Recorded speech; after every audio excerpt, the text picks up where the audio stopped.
రహస్యాన్నైనా బయలుపరచగలిగినటువంటి ఒక ఆయన పరలోకమందు ఉన్నాడు. ఆయన చెబితేనే నేను చెప్పగలనయ్యా, నేను నిమిత్త పాత్రున్నయ్యా. ఇదండి ఒక జ్ఞానికి ఉండవలసిన లక్షణం. అది జ్ఞాని నిజంగా నీకు జ్ఞానం ఉంటే, నువ్వు నిజంగా జ్ఞానవంతుడు అయితే నువ్వు చెప్పవలసింది ఏంటో తెలుసా?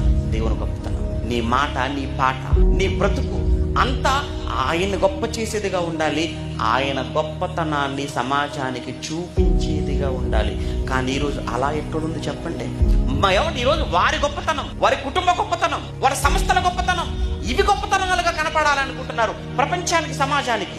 దేవుణ్ణి గొప్ప చేయాలి అనుకునే మనసు కలిగిన మహారాజులు ఎక్కడండి మనకు కనపడతారు?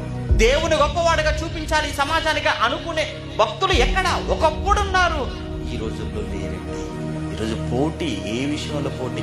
నేనంటే నేను గొప్ప అంటే నేను గొప్ప, నేను గొప్ప అంటే నేను గొప్ప, మాది గొప్ప అంటే మాది గొప్ప అని ఈరోజు